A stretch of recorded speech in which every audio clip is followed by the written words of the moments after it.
Hi, this is Bobby G, and this is Bobby G's Big Stone ATX, an inspirational podcast about love and recurring patterns in our lives. Today, I am so excited for my guest, Gunter Woodson. Gunter, how long have you lived in Austin for now? I've lived in Austin since 1989. Okay. Moved here to go to school at UT. Kind of followed all my friends here, and joined the same frat as them. And then got my graduate degree I graduated in 03 for that MBA. Yeah. Okay. And tell us about you've been. I met you through a mutual friend of ours, and you guys were in the same band together, the Big Gun Show. Correct. Yates Hagen. I miss him dearly. And every day. We all do, right? Yeah. Well, tell us how you got involved with Yates, how you got involved in music, because you were involved in the business side. Yes. But now you're... Let's take a step back real quick. Ahead. So I'm a brain cancer survivor. And I got diagnosed with it in 2006. I was having like massive headaches. I was having communication problems. I was avoiding conflict at all costs. My wife and I weren't getting along. We were fighting all the time. So I went to go see a psychologist. I went to a chiropractor. Couldn't figure it out. Finally went to my general practitioner, and I told him everything. And he said, well, I'd like you to get an MRI of your brain. It sounds like something might be going on there. And I was just like, hey, I'm coming here. I'm telling you, I'm depressed. Just give me the medications. I'll get the MRI. Don't worry. And so he gave me the meds. I went to go get my MRI a week later, and it was really strange because they said to me, hey Gunter, I know that we're done, but can you just go sit in the waiting room for a second? So I was just totally foggy, and I was like, oh, nobody's ever said that to me before. Okay, well. And then I sat down and read this magazine, and then they said, hey, you need to go see your GP right now. You're not going to tell me what's going on here, right? Nope, can't tell you. Okay, so I drove across town to go see Dr. William Lockett, who pretty much saved my life. And he got me right in and said, I haven't even seen the films yet, but there's a massive growth in your head, and you need to see a neurosurgeon immediately. So, brain cancer, right? And then 2 weeks later, luckily my father knew people in Houston to where I was under the knife with the head honcho, the big man, the guy in charge of all neurosurgery in Houston, in all the hospitals. Okay. So I was fortunate to have a really good doctor, a really good surgeon. Because you're from Houston originally. Correct. I moved here from Houston, yeah. Okay. So after that, I started doing chemotherapy and radiation. Actually, I had another operation in 2008, and then after that, I did 6 weeks of radiation and got full brain radiation. If you want to see the scar on my head, you can kind of see it right there. Most people don't even notice it, but it's there. That's why I like to keep my hair short, because I'm a survivor. So I did that, and then it was after the first operation, the first surgery is when I was with my friend Matt Long, and we formed a band called Long Woodson, and it was a really cool experience because we were both songwriters. And so we decided to do this concept, or the first one was a story album. It's called Girl Upstairs. And can I show? Of course. Yeah. So here's the artwork on it. And if you look, so basically this girl is Britt. This is Gus. He reminds me of the Simpsons comic book salesman guy. Okay. Totally into chess and it's nerdy, gotta talk like this. And then this guy, Britt's boyfriend is Dutch. It's Dutch is here. So it's a story about all of these characters and interactions between them, or non-interactions, or point of views from them. So really, really creative, I thought. Okay. And then we came out with Robyville next, which was another kind of, this was more of a concept, more so than a story. And it's about, because we would go out for over New Year's, for 5 days, we'd go out to Roby, Texas, and Matt had a ranch there. And so we'd go out there, and we just decided we were going to call the town Robyville, base it on kind of what we thought Marfa people were like.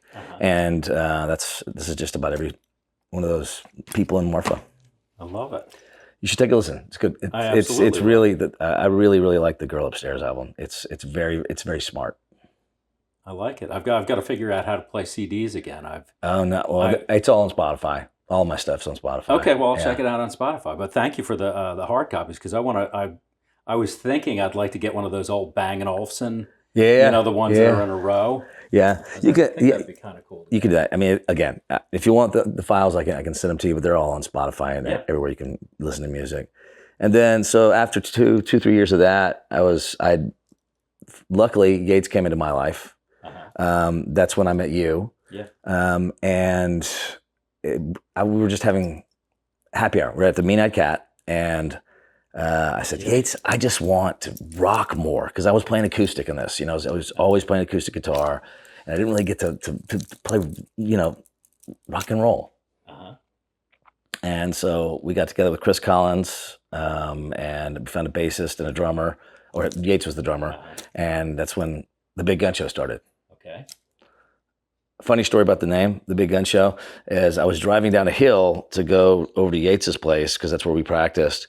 And on the way down, we were struggling for a name. We were coming up with all these weird names. We couldn't. I mean, that's how it is with a band when they first start, right? And so we would. I go, oh, I got it, the Big Gun Show. You got tickets to the show. Look at these guns, all this stuff. And I got there, and they're like, yeah, that's great. And like a month or two later, I went over to Matt Long's house, and his wife was like, oh, that's so cute. The Big Gun Show. I was like, what do you mean Big Gun Show? She goes, Gunner, the Big Gun Show. I was like, ooh, didn't even think of it. It hadn't even crossed my mind. I was wondering. I didn't know what the genesis of that was, so I appreciate hearing the story. Yeah. And then so we started. And we did 2 EPs with AJ Vallejo. It was a really unique recording experience with him, because we had done this like EP. I took it off Spotify because I don't like it. And then we did with AJ, and so he had just like a little 10 by 20 space with a little soundproof room. And we would just I would play the song for him. We would he would program the song's drums after Paul Rudd. Okay. And so then we would go through that, and then just layer on top. And AJ was playing most of the lead guitar and the bass. Okay. And then we would go into 512 Studios and record there, because they had the drums all set up and ready to go. Mm-hmm. And so we did that. And then, okay, well, I'll stop right there. Any questions? No, keep going. Keep going. Yeah. And so then a couple years later, we had Ray Kantz in the band, and we had Barry Casebeer in the band, Dave Deuce, and Yates and I. We were at our pinnacle. This was like the best we've ever sounded. And this was what year now? This was it was right before Yates passed, so that was probably 4 years ago. Okay. And we went to the studio in September, and all of us, we had all our parts ready to go, and we had so the new record was called Honky Rock. It's called Honky Rock because it was right around his birthday, I guess. Yes. Yeah. Yeah, it was actually right before. So he was on the 2nd of October. Yeah, because I was the Continental Club. I remember you guys did that. Yeah.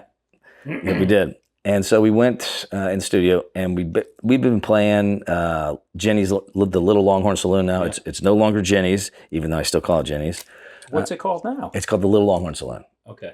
And I know the owner decently well. And I was having a conversation with her. She goes, everybody calls it Jenny's. And I'm like, you realize it was Jenny's for like 50 years before you bought it. So people are going to still call it Jenny. Anyway, so we went in there, and we had all our parts done, but we had been playing at Jenny's for happy hour on the first Friday of every month for like 10 years. That's what, I mean, now it is. It's like 12 now. But so I grew up in Houston, around a jukebox that had Willie Whalen, George Jones, all that kind of outlaw country stuff, right? And so I've always had that in me. And, I've written songs like that. And I was like, I'm just going to write some honky-tonk songs. And I want to do an album. I want to press it on vinyl, and I want to call it Honky Rock. And I'm going to have the first side H, be honky-tonk. Mm-hmm. And side R is rock and roll. Gotcha. And you've got a copy of that here with us today. Yeah, and the artwork here is really cool, too. I like it because if you want to take a look at it, you can see everything here, and you can see pictures of... there's a Big Gun Show sheriff, and it says Yates. This is basically dedicated to Yates. So real quick, Yates passed away. He accidentally slipped, fell, and hit his head, and ended up passing away. And he was my very best friend. We did everything together. He was my music partner, and I really miss him. But sorry, back to the story. No. Acoustic guitar, but the thing is, you have to turn it over 180 degrees to get the real Keith and this motorcycle and electric guitar and stuff like that. And it's the same on the back. When you look at it, all the writing is here, and then turn it over, and the other writing's here. So who designed? Who came? I designed that. This is my whole idea. I just sat down with Ginger Lee, and I love because after basically, I mean, it's been every time we would play, it's still to this day. Somebody comes up to me and says, "Wow, that was so much fun. You guys were so much fun. We had so much fun." So I came up with a tagline. I said right here at the bottom, I said, "Oh yeah, thanks for bringing Grandma. She had a blast." So yeah, so we recorded this, and this is a really I think it's a fantastic album. Of course, I'm going to say that because we did it, but this is when we were at the top of our game, and we just we're heavily. I have to say it. Keith Richards is my hero. Right now I'm wearing a ring of his, and I believe that rock and roll is not really a style of music. I believe it's more of an attitude and a way of looking at life, And am I allowed to curse on this? Sure you are. Okay. So it's more like saying, "Hey, fuck you. I'm doing what I want." And that's what I believe, like Willie Whalen. I mean, everybody that acts like that is, in my mind, rock and roll. Yeah. Makes sense? Yeah. And so he kind of influences everything that I do. Like when people ask me, what style of music do you play? I always say, well, the thing that I love the most is, the Stones from their golden era. That's when Mick Taylor was in the band and Brian Jones wasn't. Everything from Beggars. Brian was kind of on Beggars Banquet because, but they would often just like unplug his amp because he was so wasted. So just he thought he was playing, he really wasn't. And then you roll into Let It Bleed, Sticky Fingers, Exile, Goathead Soup. It's just that's the time when Graham Parsons was hanging out with Keith a lot, and he was just like smearing all that country music sway all over him, Mm-hmm. And that's what I love, and that's what I aspire to play. It doesn't always come out that way, but all of that kind of country music stuff works with what we're trying to do here. So especially on this record. That's great. I'm so excited to put it on. Oh, it's a good one. It's a good one. That's I like great. it. Yeah. So cool. Tell me about you're diagnosed with cancer. Yeah. You have an operation. You have chemo and radiation. Mm-hmm. What did music do for you? Well, after I had my first operation, I was like, I almost just died right there. And I'd been in that time up to my life, especially up until so back up a little bit. When I got to college, I kind of followed my friends there. I joined the same frat as them. And then after pledgeship, I smoked some weed and I went down to Black Cat.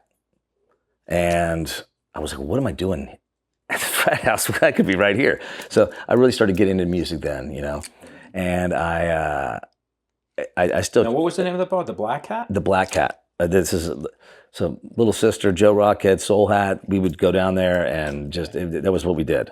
I had a very bad semester because I went there too often. Got a girlfriend, but yeah, it was a really cool time of life. And so let's see, where was I going with this? That's Austin in what year? This is in 90. Okay.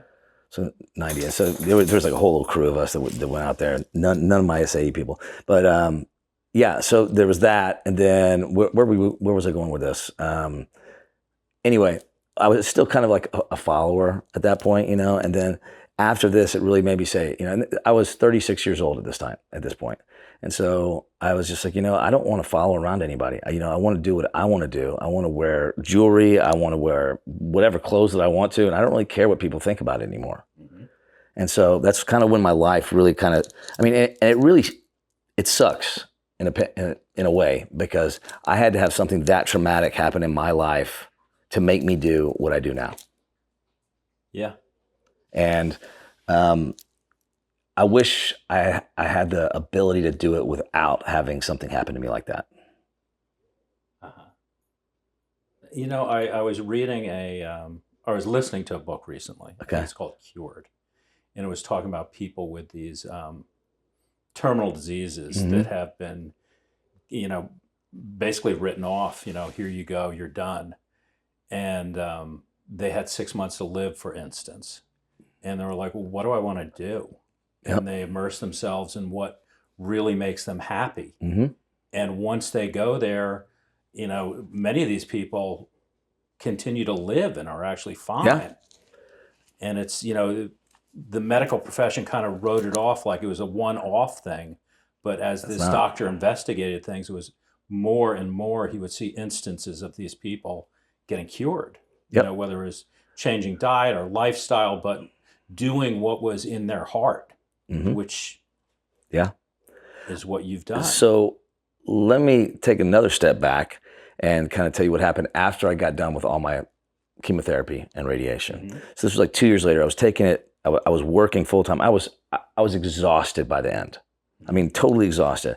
And right before the first one was when, 8 weeks after I got married to my wife, and after the second one, there was 2 years after that, I went in to go see my neuro-oncologist, and he was telling me stuff like he was saying, okay, so, this is going to come back, and I would stop him. And, okay, I don't remember this conversation, all right? My wife was sitting there, and she's told me what happened. And I'm paraphrasing it. This is what I think happened. Sure. And he said, yeah, it's going to come back. And I said, what do you mean it's going to come back? And he goes, there's a good chance it's going to come back. And I just was kind of digging at him, and I said, what do you mean? I mean, give me a percentage. What are you talking about? He goes, okay, Gunter, there's a 99% chance it's going to come back with a vengeance and kill you. Wow. And so I looked at my wife, and she was like, why are you so relaxed? I looked at him, my doctor, and he was like, what? And I said, well, I've always been the top 1% my entire life. What's different about this? So, and I don't remember saying that, but I did. And I think that goes to show kind of my mentality and my mindset when it comes to, I just knew it wasn't going to get me. I just knew, I knew it wasn't, and it didn't. And I was talking to my friend Scott Turman just yesterday at lunch, and I told that story, and he goes, I used to work at the American Cancer Society or whatever it is. He said there was a doctor there, and I can't remember the exact word. He said, there's winners and there's losers, or there's survivors and there's not survivors. And he said all the winners or the survivors, they all had a positive belief that they weren't going to get hit by it. And the others, they're gone. And like, I never worried about it. I never had any drama about it. I was in a serious brain fog. I was kind of foggy and stuff like that, but I could still go in there and write music. It could still, actually kind of helped me, I think, a little bit, because I wasn't so worried about the particulars of everything. That's beautiful. Yeah, it's a cool story, and people like, when I told the table yesterday, I was like, yeah, I had brain cancer. There was John Bush was there. Do you know him? No. He plays percussion he's great. He just recently wrote a book, which I started yesterday. No. So he plays with a band tonight at the Saxon Pub, right? The Drakes? Yeah, he's the drummer. Yeah. And then he also plays percussion with Patrice Pike. Okay, yeah. And he's a big deal. Yeah, he's great. And he's such a nice guy. And I told him that, and he was just like, whoa, most people can't tell that's happened to me, So. Were you, as a child, did you do much writing? Did you play instruments? How far, when did you? I didn't pick up a guitar till I was probably 21 years old. Okay. And my dad gave me, and I still have it, it's like my prized possession. It's a 1961 LG3. And he never really could play the guitar very well. You could see where he taped on the songs that he could play, and like cheat sheets for the songs. Okay. But I still had it, and so I took that up to Cresty Butte, and I would play around there. And then I remember, anybody who's ever started playing guitar for that first 3 or 4 years are terrible, But I never really had the desire to be Stevie Ray Vaughan or Joe Satriani and just completely rip.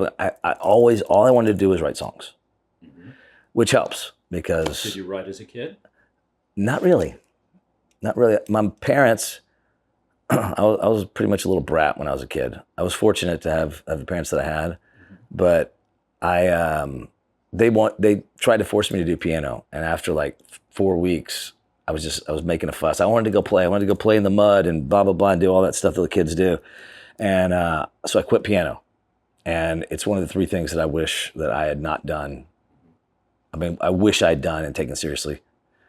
I think that I'd be famous. I hear that from so many people.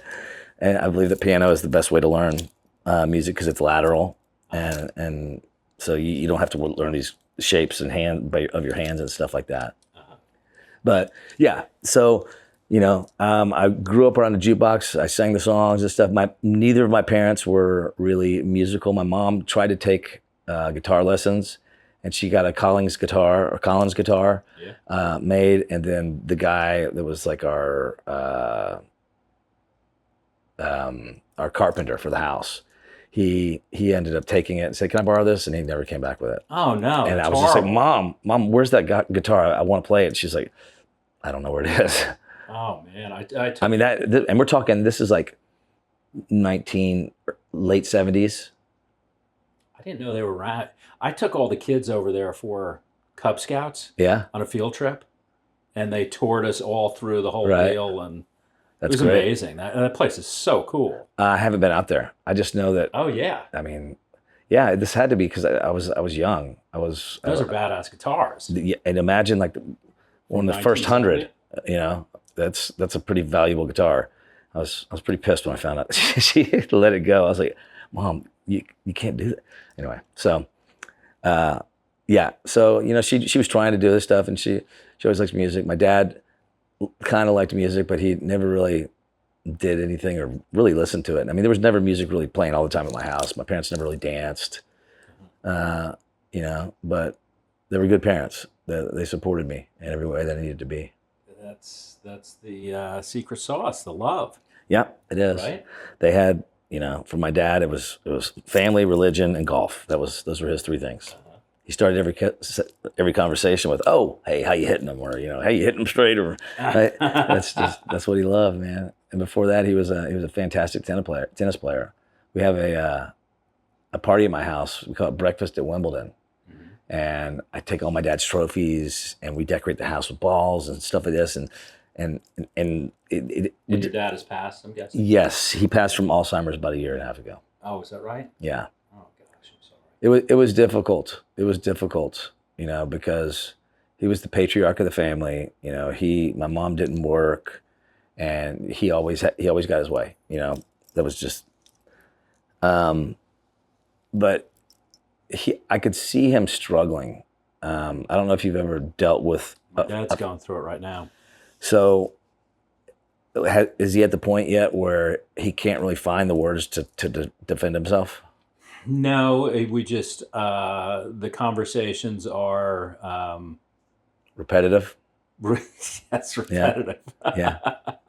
You got to help him finish his sentences, and that and be safe. Yeah. Be safe. The one piece of advice that I could give you for him, and you probably already know this, is that when they're looking for words and you know what they are, just help them finish it, because you can't help his brain work better. Yeah, I you know what it's thank God his wife's the same. Yeah, she is. My mom was just a beautiful, beautiful soul, and takes the best care of him. And yeah, so I'm grateful for a lot of things. Right. But getting back to the love, that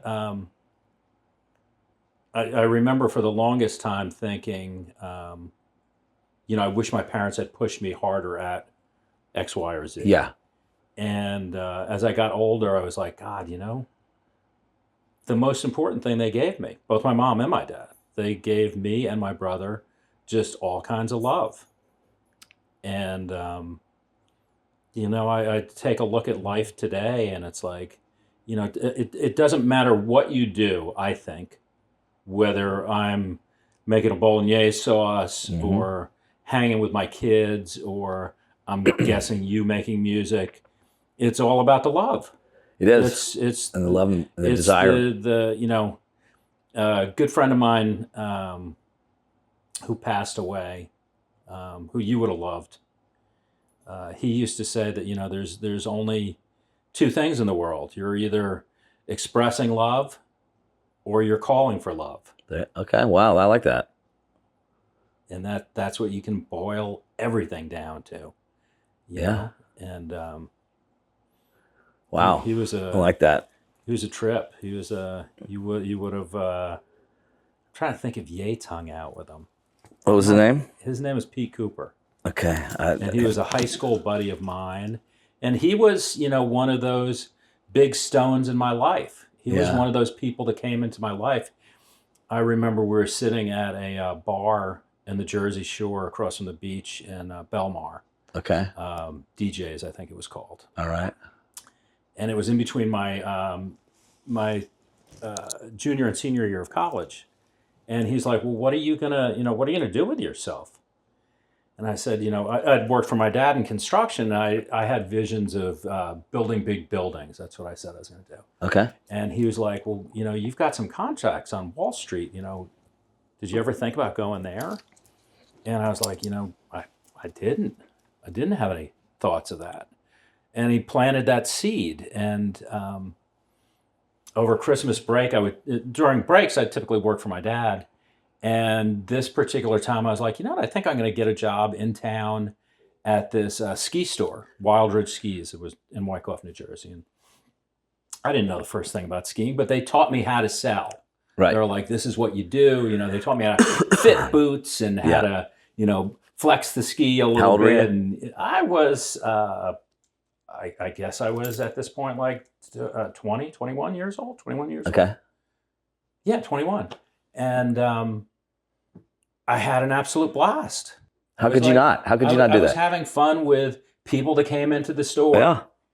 And I was yucking it up with the guys up in the, where they were adjusting the bindings and whatnot, and getting into all kinds of trouble. And just anyway, it was an absolute blast. And so my grandfather came to visit me. My grandfather and grandmother came to visit me at Hope College in Holland, Michigan, where I went to school. Okay. And I said, Grandpa, do you have any, could you help me out with some interviews? And he's like, well, I've been retired for a couple of years now. I don't have the contacts I had, but let me make some calls. And he did.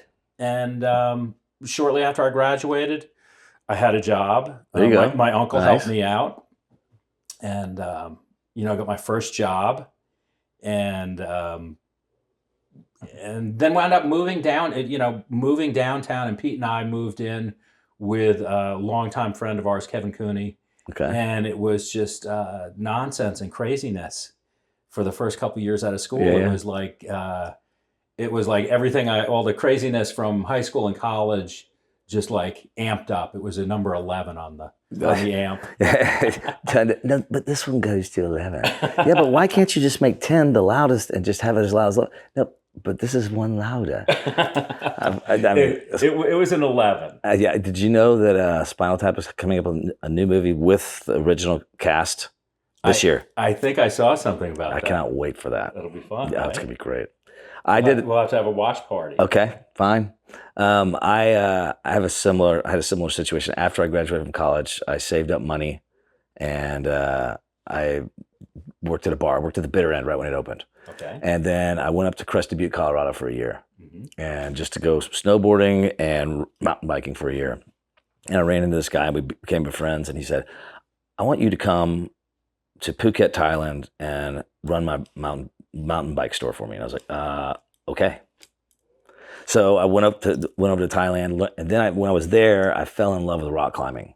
Okay. And so that really changed my life, and it really started making me, more confident in myself. Sure. Because if you think about it, you're on the rock, and in Thailand, the rock climbing is just gorgeous. It's just like out of the ocean, these incredible, crazy, like melting limestone rocks.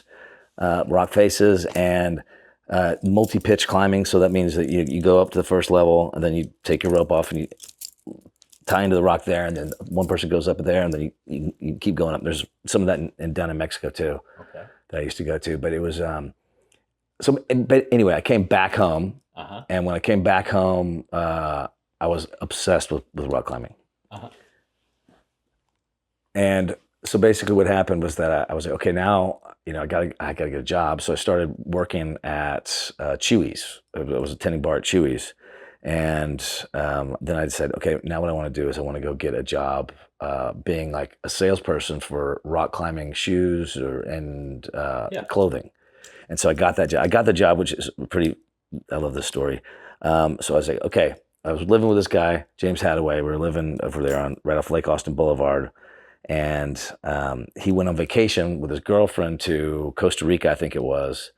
And he was a teacher. And so when he came back, I said, okay, hey, do me a favor. So I wrote all these letters, these crazy, wacky letters about like, hey, do you know how to use Photoshop? I do. And it was just a picture of me and Keith, I photoshopped my face on there, and just like whacked off really crazy letters. And I fit, my thought was I did this like 30 companies. And some of them were like, after the first week, like, hey, quit sending me, like, cause I just told James, I said, hey, see this, I had them all stuffed, addressed, stamped, everything. I just go drop that in every other day in the mail. And some of them, like Prana, was like, stop calling me. Stop. I was like, I called them up and said, hey, sorry, but you're going to get them for about another 3 times because they're already in the mail. But I ended up getting a job with Gramici and La Sportiva. Okay. And so I did that for 3 or 4 years. And after, like, right when I was about to turn 30, I started making goals for myself that I wanted. It's typically what I think people do is around 30, they start making these life goals, One of mine was to get tubed by wave. To do what by wave? Get tubed by wave. So to go through the wave on a surfboard? Yeah. So when you take off on the wave and you go in here, then the wave starts to go like this, and you're in the wave. Gotcha. And did you accomplish that? Almost. Okay. I don't like the big waves. They scare me. Uh-huh. But another one was to climb a level. I hadn't been climbing for a full year yet. Mm-hmm. And I was like, by the end of this year, I want to climb 512, which is basically a really difficult level to climb. Mm-hmm. And I had 6 weeks to do it. So I picked the routes that I was going to do. I practiced them. I figured out all the moves on them. And then I climbed 2 before my year was up. So I was pretty accomplished that. Yeah. Nice. And then one of them was to write a song that somebody else covers or goes someplace, What were the other 2? I don't know. It was something about food and also to go back to business school. Okay. So you went back to business school. And I wrote all my essays for application about rock climbing, like me being on the rock and how my mind was working and what I could do with it and stuff like that. Yeah. And so I got into business school, and then after that, I just kind of jumped into sales, and then had the brain cancer. I had the brain cancer while it was a slow growing tumor, so I had it. I got a 3.7 at UT McCombs. But yeah, it was and then got the brain cancer and just decided that I wanted to kind of change my vantage on life. Uh-huh. Nice. Yeah. You talk a lot about big stones, of course. That's the name of the podcast, right? But big stones in my life that kind of just appeared. I'd say probably the biggest one that I've had in my life was Yates Hagen. Mm-hmm. When I met him, we immediately clicked. We immediately had the same desires, that we wanted to do everything together. We never fought. We were like brothers. I mean, we really were. I would do the research and I'd say, okay, there's a band coming to town. I haven't heard them, but I've listened to some of their stuff. I want to go see them. The only time he would ever say no is if he had plans with his wife. Uh-huh. And so he came in. So he was a big inspiration in my life to make me more creative, and I consider myself much more a songwriter than a musician. Mm-hmm. And I also feel that that's one of my weaknesses as a musician is that I'm a songwriter, because every time I go take a lesson and I learn something new, I'm like, oh, wait a second, this is a song right here. I can do this. And so I immediately stop practicing and go write the song. But I believe that if you're going to have a band, that you have to have songs and somebody has to do it. And I do it better than most. I'm not being arrogant, but I do. I love it. So cool. He was, I met him, I guess at an engagement party. Okay. In Amarillo for me and Ellen, my ex-wife. And, he was one of those guys. You just hit it off with him. And always want to have a good time. Then we moved on to the same street. Oh, really? Wow. Yeah, we nice. were both we're on Far Gallant together, and Ellen and Helen would take care of the kids, or have some of the kids at one house, and Yates and I'd be at the other house with the other kids put down or whatever, and would get ourselves into trouble and, play golf together. And he was a good golfer. Listen to music together. He was a great pool player. Yeah. I love being on his team. I don't know if I played pool with him, because I just generally shy away from the pool table because I'm not very good, but not surprising. but he's a hoot. Oh, he He was just a great person to have in my life too. yeah.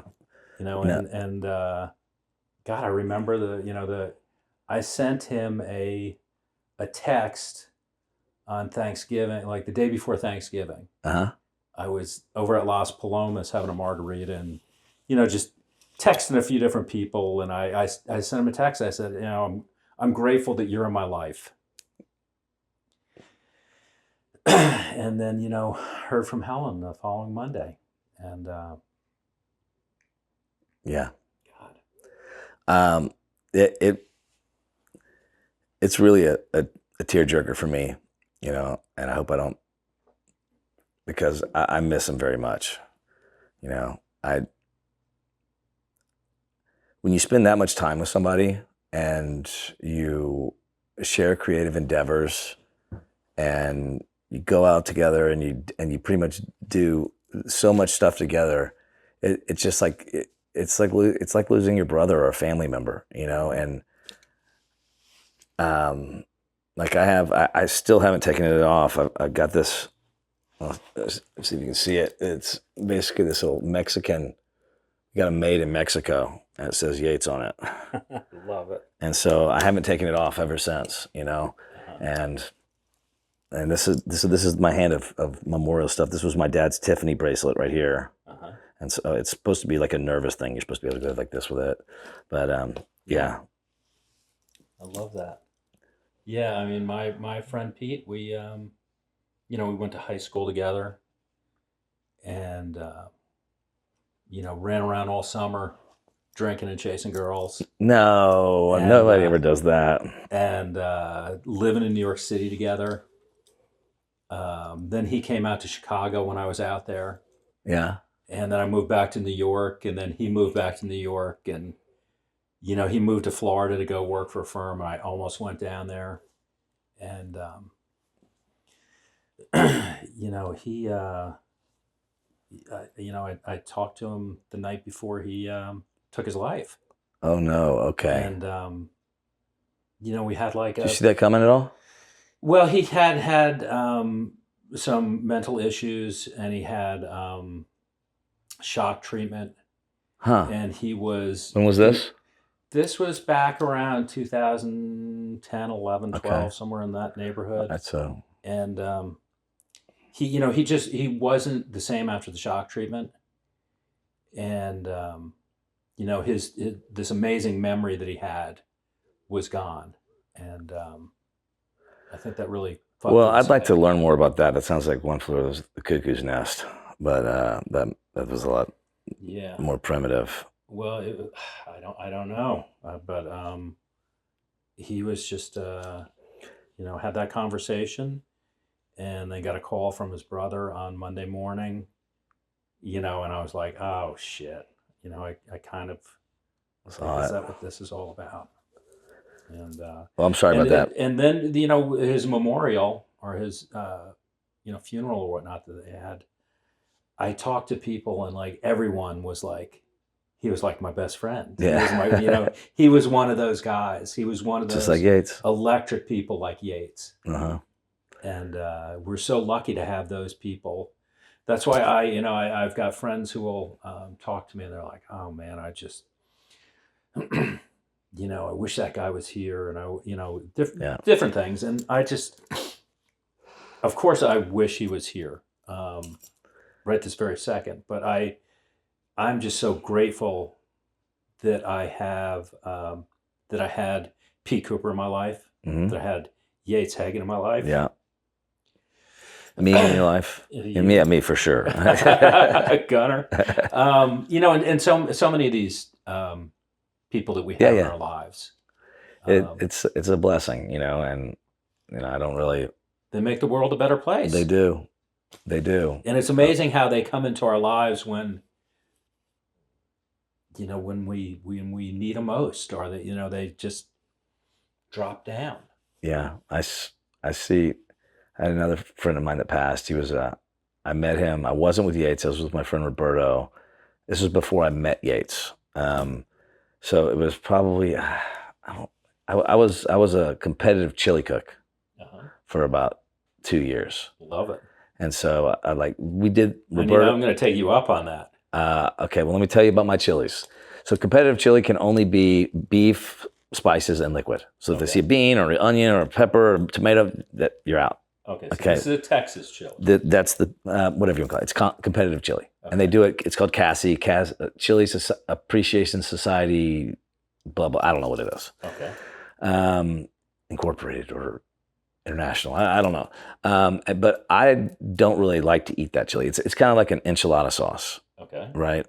The chili that I prefer to make, and I'm giving you guys my secret right now, okay? Because I don't believe that you should keep your secrets with food under wraps. Mm-hmm. I think that everybody should be able to make great food. Open sourcing. Yeah, exactly. This is an open source recipe. I do it with regular ground beef and breakfast sausage, but the secret ingredient is smoked brisket. Okay. And what I do is I cut it in half, and I food process half of it, and then I cut the other in little bitty cubes. Okay. And then I make like 2 gallons. So it's like a ton of tomatoes, Modelo Especial in there. You know, and you just throw it all in there, and you just gotta let it cook But I won at Lukenbach with it. Wow. Yeah. That's a big deal. I agree. I agree. And then the next year, they said, okay, we're going to stop now. And I said, why are we stopping? And they're like, some people run out of chili. And I said, that's not my fault. Why do I get penalized for that? Yeah. And they wouldn't let me. So I was going for 2 in a row, but then. You're going for a 2-peat. Yeah, exactly. I love this story. And actually, Yates was with me when we won. Really? Yeah, I have a picture of that. And I'd like to have a copy of that. And but the other guy the reason I was telling you this, because when I was a competitive chili cook, I met this guy. We went to this cook-off, and this was the first Roberto. Roberto and I went to this cook-off in Marble Falls, and I'm pretty good at flirting with older women, so I was calling this woman up and asking her questions, and I was flirting with her over the phone. And so she was there at the How Do You cook-off, and she said, hey, to her friends, hey, if you see this guy Gunter, please tell him to come talk to me because I want to meet him. He sounds cute, you know. So we ended up sitting there. But when you do this CASI cook-offs, they do. If you enter in chili, you can enter in what they call show.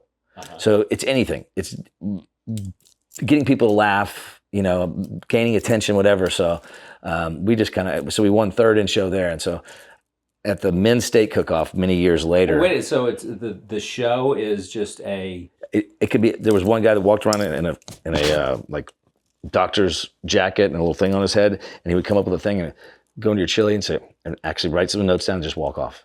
Okay. So he was just. So it's just an entertainment portion. Yeah, just whatever you want to do. Like I used to really. Could have been a bathing suit. Could have been juggling. Could have been. Could do whatever, anything you want. Okay. When I go out to Chili Spill every year in October, and people are all so Where's crazy. The Chili Spill? It's in Flatonia, Texas. Okay. My sister and brother-in-law that's where they live out there. They have this like mansion out there, and so it's like 5 blocks from where all the chili stuff goes on, and it's a barbecue cook-off too. Okay. So, and there's always a great country music act there. Always. I saw Giovanni and the Hired Guns there, which I didn't really expect, but I've seen like Dan Quayle's. Who else? I saw. Anyway, great music acts. Always. What's the name of the town? Flatonia, and where's Flatonia? It's about halfway between San Antonio and Houston, just south of I-10. So like Gonzales kind of area, yeah, right? In between Gonzales. I'm gonna take it. In between Gonzales and Schulenburg. Okay, nice. Yeah, and it's fun. You know, it used to be where like Lisa and my wife Queenie, they're twins, and so they would have family come in from everywhere, all over the nation, and they would stay there, and we're staying in hotels or whatever, and because hey, woo, Texas chili, wee, you know, and so but it's dwindled off now, and like last year I didn't even cook chili. Okay, I love the story of the guy who won the chili contest out in Terlingua. In Terlingua. Did you hear this story? That he like sampled everyone's chili and he dumped all the samples into his pot and won it with that. And he won the prize, but then he got all boozed up and started yucking it up about how he pulled one over on everyone. How he cheated. Yeah. And they took it away from him. We went out to, so I used to qualify for show. And if you qualify for show, you can still go out there and get in the main. But then there's like, have you ever been out there for this? I doubt you have. No. it is nuts. It's like a NASCAR race. It's like That's the one in Terlingua. yeah, girls are taking off their, showing their tits and throwing, you're throwing like Mardi Gras beads at them and stuff like that. And there's just like, they call it like, I think it's called Crazy Flats or Shady. It's something flats over there, which God, it's a really big deal. I had no idea. It's huge. It's massive. They have on in the proper area. They have like music and stuff going on there, but out in the Wild West on the outside, it's just like, it's nuts. I mean, I bet you there are a bunch of crackheads out there, but it was really fun. Okay. But I was hurting after that. That weekend driving home was not easy. That's funny. Yeah. That's funny. So you told me you recently got on the board of Sims. I did. Right? I did. Tell us about Sims. Okay. Because Sims is one of those things that's just, a beautiful piece of Austin. Right? I believe that Sims at Ham make Austin what it is. And when I say that, and the reason I say that is because we are known as the live music capital of the world. Mm-hmm. And this city is really cool. If you go anywhere in America or anywhere in the world and you say, I live in Austin, 80% of the time people are going to go, I want to go there. It's a cool city. Mm-hmm. There's music and it's badass. So, you have HAM, which is basically Health Alliance for Austin Musicians. And so they provide affordable health care for musicians that can't have it, because these musicians are moving to town. Cost of living is skyrocketing, and they can't really afford to live here. So they're having to move kind of out to the outskirts of town or into a different like suburb so that they can still play in town and do that stuff. Mm-hmm. Sims basically supports mental health. So, there's a lot of people in this world. I know I was like this for a while in the sense that I don't really need mental health, but I do. I believe everybody does. Mm-hmm. And I think it's a great cause. I think the fact that, you go anywhere else in America, there's not another city that has these kind of organizations there. Nashville, no. LA, no. New York, no. None of them have it. Because that's not, the closest thing is Nashville. Mm-hmm. They call themselves Music City. We call ourselves the live music capital of the world. But it's just, I feel that, after surviving cancer, after going through everything that I've gone through, I need to take a part of myself and support an organization that is really doing something good in life and really trying to make this world better. And I just kind of lucked into it. I was at the Arlen 40th birthday anniversary. Yeah. Great party. I think I saw you there. Yeah.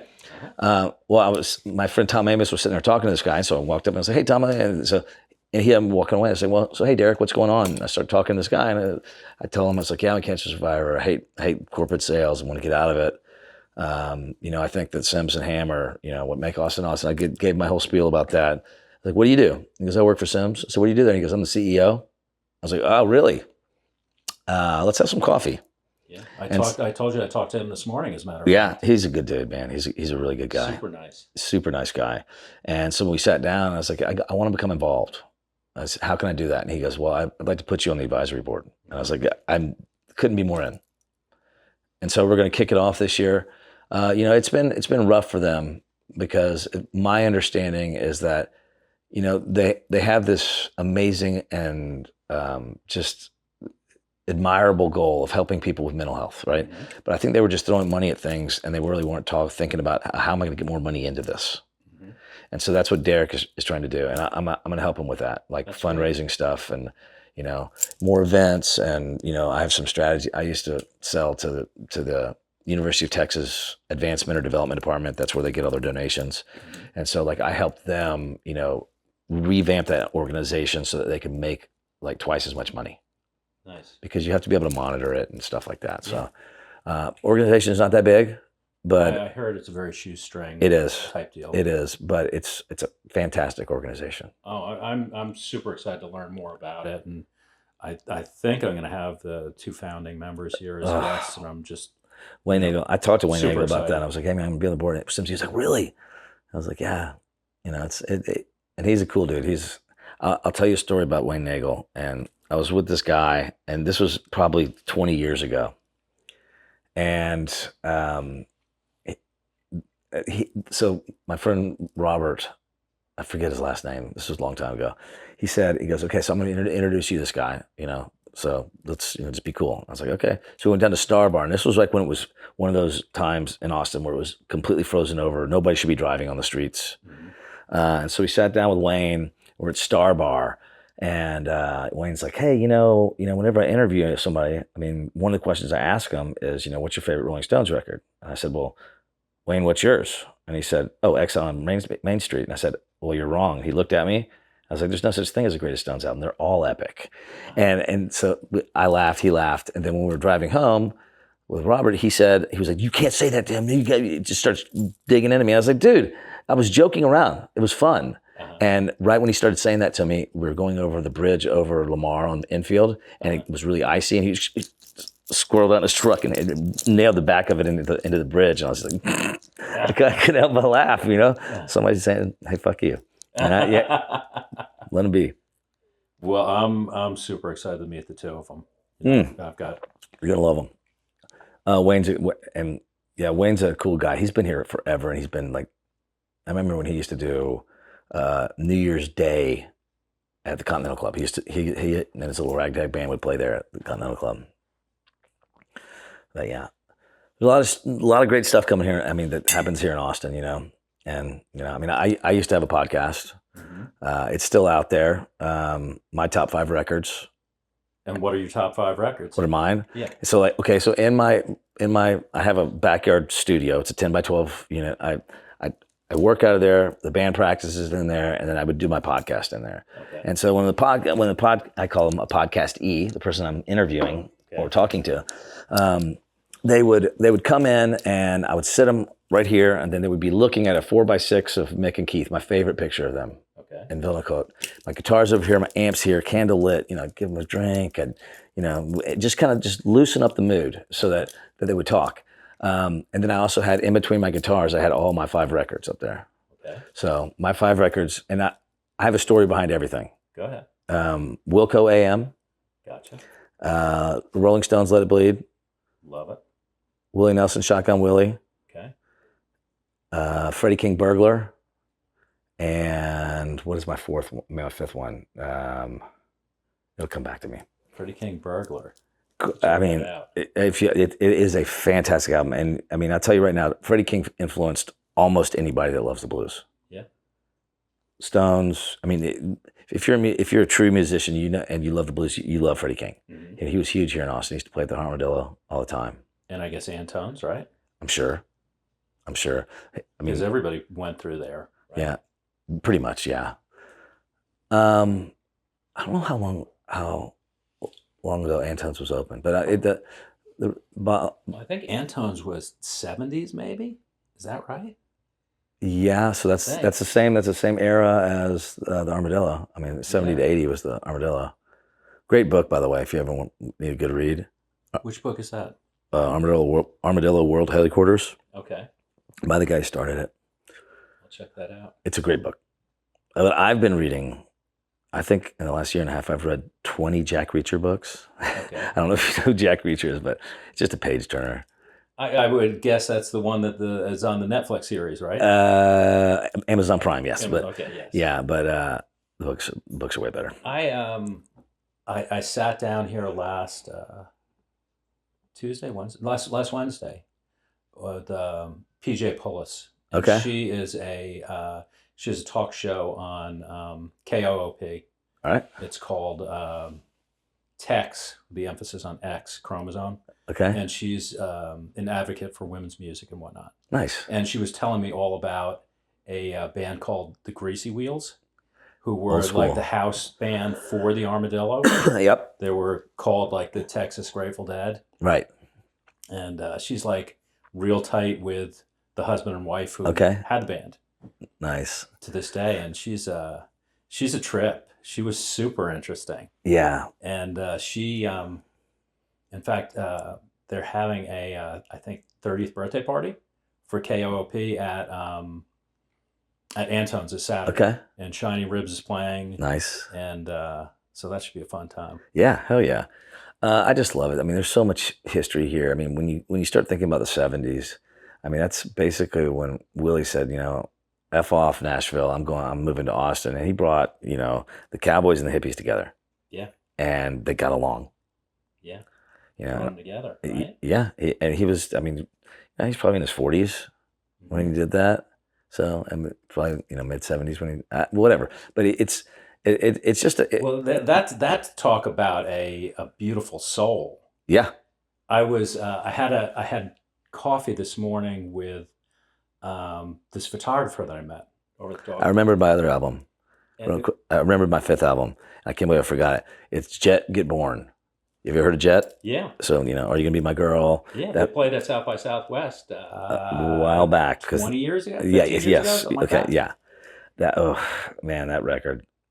Okay, I need to spin all 5 of them. I can send them to you. They're all on Spotify, but I like the story behind that album is that I'd heard the single, Are you gonna be my girl? Of course. Yeah. And we're moving into this rental house and we wanted to paint it. My wife's like, yes, let's paint it. And so I ended up painting it. She can say that she painted it, but I was the one that did all the work. But I was there. But it wouldn't have gotten painted without her. But of course. I think of all the painting I did in the houses I bought with my ex. Yeah. But go ahead, excuse me. And I just had a little small jam box, and that was the only CD I had. And it's the only CD I wanted to listen to. And I listened to it over and over and over. And it's just like it got ingrained. And I don't know. That was the thing I loved about that podcast was that, I could, because you get a true musician, a really true lover of music that just, has reasons for why they love things. It's really, really, it's next to impossible to pick 5 records. And so, at some point when somebody was like really pushing back on me, I'd say, what do you want to promote? Do you have a new record? Why these are the influences on your record? Just pick 5. Yeah. And let's talk about it. Sure. And I would do a lot of research. Like I would, like Harmony Kelly was on the podcast and she picked the Traveling Wilburys. And so I said, well, that album was amazing. Oh, it was. It was incredible. I mean, what a super group, right? Sure. Well, I remember when that came out in the late 80s. I think it was. Yeah. And I was like, do you know how they got the record? I mean, they got the name for the band? No. And she was like, no. And she's like, well, George Harrison and Jeff Lynne were sitting there and they were having, in the studio and they were having these like weird electronic, sounds coming out. They didn't know what they were doing. And George Harrison looks over at Jeff Lynne and goes, don't worry, we'll bury him. So it turned into Traveling Wilburys or Wilburys. We'll bury him. Nice. Just bury him in noise, I love it. And Harmony is a local musician. She is. Bass player for Kenny Chesney? Yes, that's her deal now. But I mean, she's played with, she used to play with Bob Snyder, Fastball. She's played with them all. She's badass. She's incredible. And I don't know if you know her, but she is just the most amazing soul out there. She's just like, you want to be around. She's like a Yates. She draws you to her. Yeah. Yeah, I've met her a handful of times through friends and whatnot. Yeah, she's great, man. I remember Darden Smith was doing a podcast with her at Pershing. I went up to her and said, I want you to be on my podcast. I said, I know this sounds creepy, but you should be on it. And she did it, and we had a blast.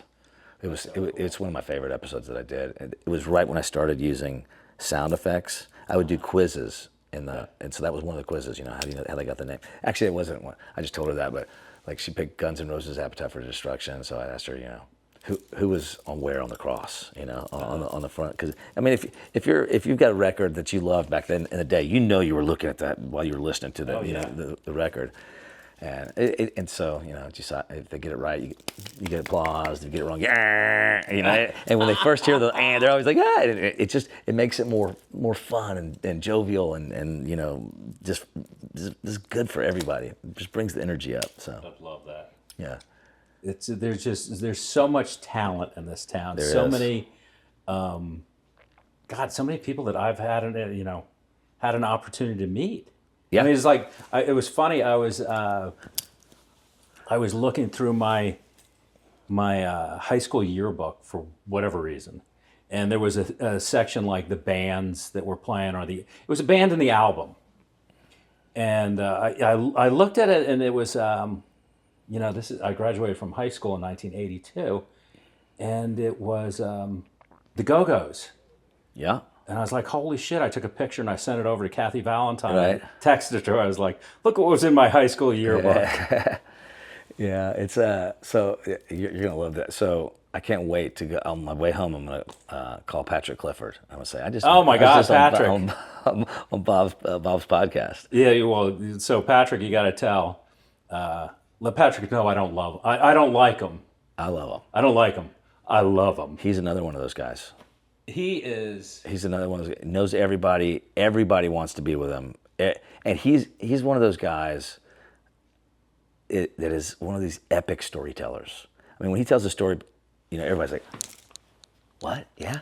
And so he just grabs your attention. He just has that ability, Well, for people that don't know Patrick. Patrick's an old A&R guy, right? Yeah, he used to run A&R for Disney Music. And he signed Romantics. Who are some of the people he signed? Romantics. He did. He didn't sign the Neville Brothers, but he did the Neon Moon record with them. Okay. He was. Yeah, he is incredibly connected. I was. It's funny. I was at ACL this year, and my friend hooked me up with the all area pass. Yep. So I was backstage at a bunch of different deals during the day, and I would meet people, and they'd be like, they would tell me they're from Nashville. I said, "Oh, do you know my friend Patrick?" Oh my God, we love Patrick. Pope of 5 He's points. just the mayor. Yeah, I know he is. And so I would on more than one occasion during that weekend, I would take selfies with these people that I met and send it to him. Yeah. He's like, "Oh, tell so-and-so I said hello." And when this he and talks to that. me, he's always, take pictures. He's the best, man. When we go to Nashville, we stay with him and Tony. And he lives Tony the Tiger. Tony the Tiger. And he lives like 5 blocks away from the heart of 5 Points. Mm-hmm. And so he calls himself the Pope of 5 Points. I still haven't been. I really need to go. Yeah. And I'd love to see a show at the Ryman. Okay, well, if you're going to go, make sure you go on a Friday and you go to happy hour at the 5 spot. Okay. Tim Carroll does this 3-piece rock and roll show for 2.5 hours, and it is. I make sure that I'm there on Friday for happy hour so that I can go to the show. It's true. If you love rock and roll, then you will love the show. Oh my God! Well, so we've got we're coming up on February. Mm-hmm. So we're about 5 weeks away from South by. Something like that. So Patrick will be here. Hopefully. He's hopefully. We got to get him here. Once you get him here, it's all good. And what I've learned with Patrick is that because I met him on this. I went on my friend Shyla. Do you know Shyla? No. You need to meet Shyla. She's kind of like Patrick. She knows everybody, and she's a very, very dear friend of mine. And she lives here in town? Nope, she lives in Nashville now, but she used to live here. And so she was like, "Hey, Gunter, you want to come on this Outlaw Country Cruise West? It's the first time they're doing it on the West Coast. I get you half off and an artist pass." And I looked at the lineup and I was like, "Yes, I want to go." And so when we got there were 6 of us there, and one of them that also she recruited to come was Patrick. And she's like, "Okay, so by the way, Patrick, this is Gunter. Gunter, this is Patrick. That's how you guys met. You guys are going to be best friends now." And then by the end of the trip, we were just like, of course, like that. And what I learned about him is that he knows everybody. So to trying to get his time is just he'll come back. Let him go do his thing. Yeah, totally. He's an amazing person. Very, very good soul. Very beautiful soul. Yes, one of those people that again everybody wants to be around. Well, I met Patrick through Stephen Barber. Okay. Do you know Stephen? I think I do. Stephen is just. Oh my God! I met Stephen probably 10 years ago. FS Bio, sitting at the bar. Okay. And he's a composer, and he's worked with everyone in the world. Right. Okay. Literally.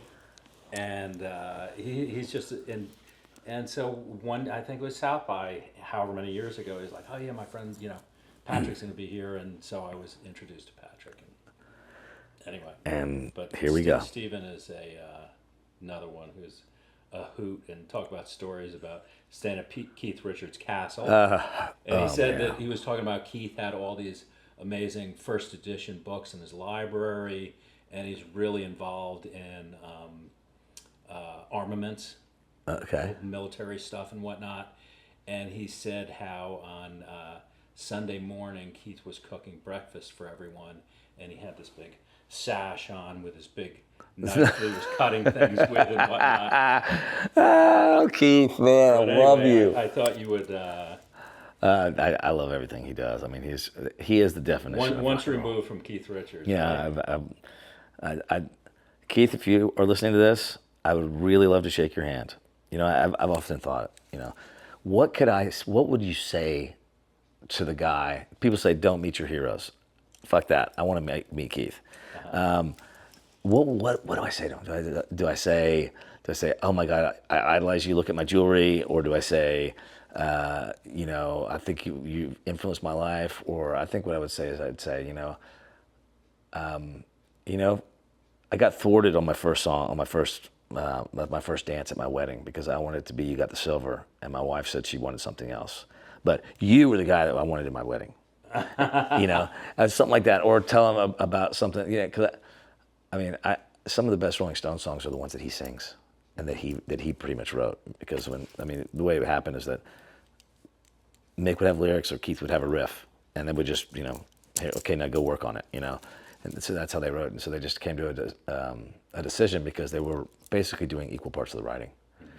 That, you know, it's just going to be Jagger Richards, you know, everything that gets written, unless somebody else is incorporating something that is going to be just them. I love that. Just like Lennon McCartney, you know, and Elton John and Bernie Taupin.